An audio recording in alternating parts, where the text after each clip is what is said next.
Yes, ladies and gentlemen, this is again Ralph Braun from Zurich in Switzerland, and I'm going to present you some more unknowns. This is part 3 of the unknown section.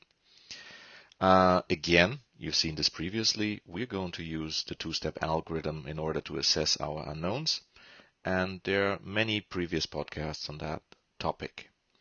So let's start with case number 5. So we are on the back of a 56-year-old gentleman, and the lesion we're looking at is this one. So it's an ugly duckling lesion. I don't have any higher power of that. And I leave you with dermoscopy.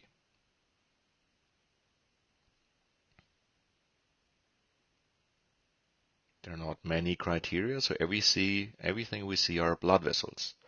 So let's use our algorithm. We're in level 1 decision. Do we have network, globules, streaks, homogeneous blue area, location-specific criteria do not apply. So do we see any of those?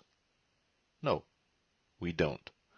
So we move on to level 2. Do we see any of the morphologic criteria of BCC? No, we don't. Do we see any criteria for seborrheic keratosis in this lesion?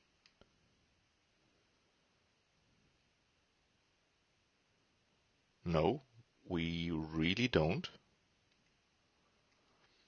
Do we see any criteria of a vascular lesion, of angioma, angiokeratoma?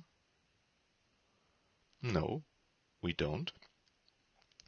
And now we come to the level 5, which are the vascular structures which we see in non-melanocytic lesions. So we have hairpin vessels, like in seborrheic keratosis or in keratoacanthoma, in keratinizing tumors. We have as well the glomerular vessels, like the kidney glomerula that we see in Bowen's disease.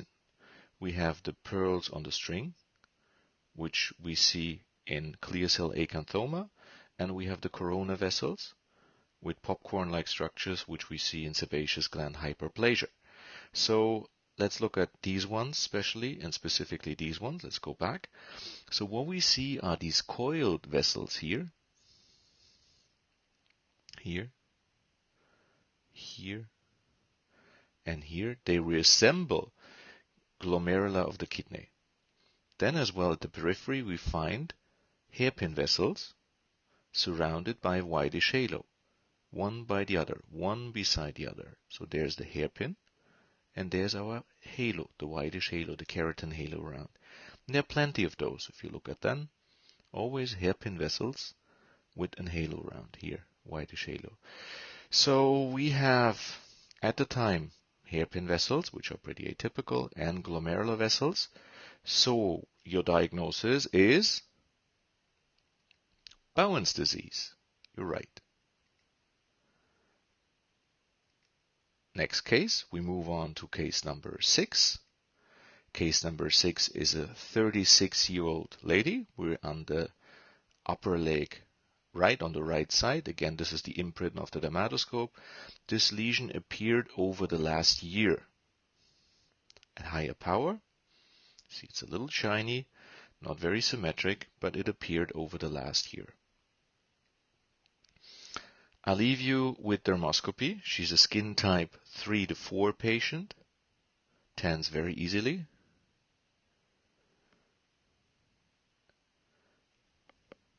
And then let's just assess the lesion. Do we have a melanocytic lesion? So level 1, do we see pigment network? Yes, we do. Up here, there's reticulation. This is pigment network. Do we see aggregated globules? No, we don't really see them. Do we see streaks? Yes, we do. Down here, there's some pseudopods. Here, there's a tennis racket. This is a pseudopod. This is a pseudopod. And again, you have lesions here, streaks here, streaks in this part, streaks in this part. There's another pseudopod. So it's a fast-growing lesion. There's another radial streaming here. What we can do, we conclude this lesion must be of melanocytic origin. Now we need to know if it's a nevus or a melanoma.